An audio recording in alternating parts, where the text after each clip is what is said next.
Since Fernando Alonso joined Aston Martin, the team has shown great promise. They've been winning podiums and even competing against the top teams. Despite all this, the Fernando-Aston Martin relationship has not been as rosy as it seems. There has been a whole lot of drama going on behind closed doors. So what exactly has been going on? Kindly stick with us to find out. It all started when Sebastian Vettel dropped the bomb that he was done being an F1 driver last season. Nobody had seen it coming, not even Lawrence Stroll, who had pushed for the driver to be on his team. Although the team had their suspicion because Vettel wasn't pleased with his performance since he joined the team. But they had thrown everything they had to convince him to stay for another year, and they thought it worked, until he revealed his decision. After that, they began to look for another big-name driver to replace him.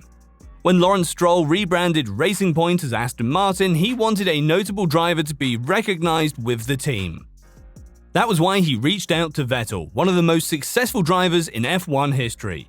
And the strategy was a success. Although the team didn't really perform on the track, Vettel's presence had a great impact on the team's operations. So when that ended, Stroll reached out to another contact of his, Fernando Alonso. Alonso was with Alpine at the time, and the team were also considering extending his contract. But Stroll was not afraid to give the driver what he wanted, and just like magic, in 5 days a deal was struck and Alonso became part of the team. And since he joined the team, they have made huge progress in their performance. Before the 2023 season, Aston Martin was just a midfield team. They didn't win any races, just a few podiums here and there, and it was mostly because their previous cars were big flops. But this time round, they decided to get their inspiration from Red Bull, and the outcome was amazing. The car, the AMR 23, took many by surprise because no one expected it to be that fast.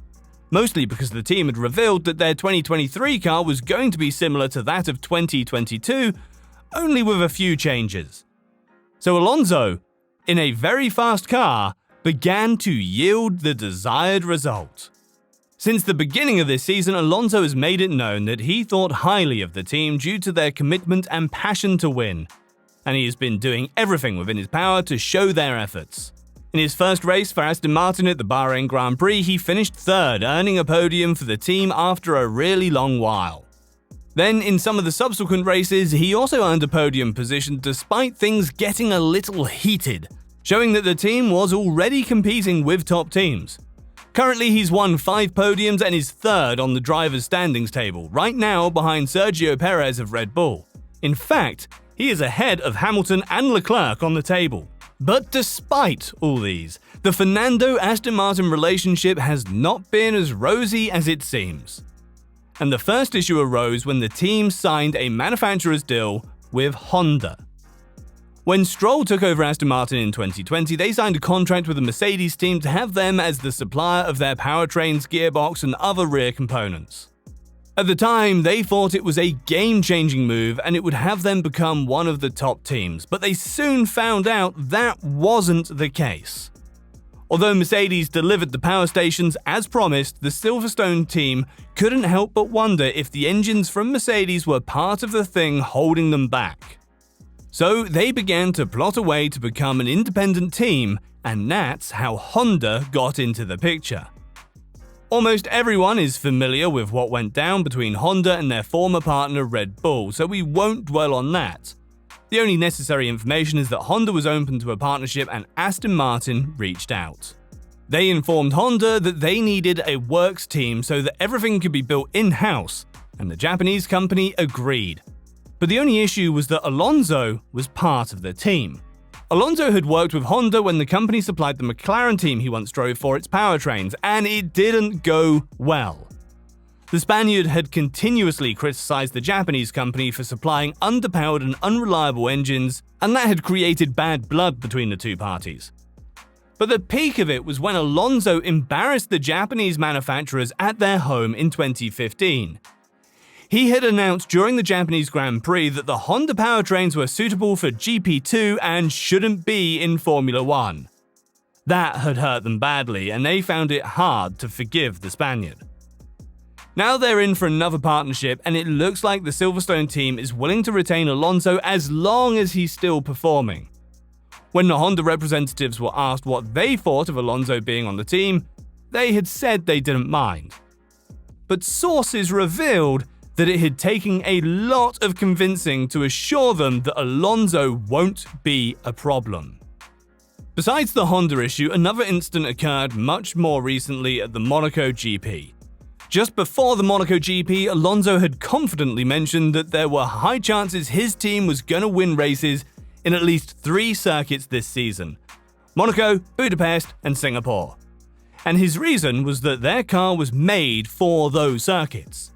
No one thought it was far-fetched because their performance so far had been impressive. Then the Monaco GP came, and it didn't go as planned. Alonso finished second during the qualifying race, but that didn't bother him much because he could still comfortably win if things went as planned. Then the day of the race came, and some bad decisions cost him the race. In the beginning, Verstappen was in the lead and the Spaniard was right behind him. Then a few minutes into the race, it began to rain. Things became chaotic. They had all started with hard tyres, and the rain made it harder for them to drive with those tyres. Alonso had stopped first to get his tyres changed to give him better grip, and his team made the most bizarre decision: changing his tyres to dry tyres. They had been convinced that it was the best decision because they believed that since the rain was only a light shower, he wouldn't have to stop again to have his tyres changed. But no one understands why they didn't consider intermediate tyres instead. As Alonso returned to the track, things became worse and he began shouting at his team for not giving him the right tyres. They didn't concede and remained on the fact that they had made the right decision. But after a while of seeing how slow the tyres made him, they called him in to have his tyres changed again, making him lose his chance to get ahead of Verstappen.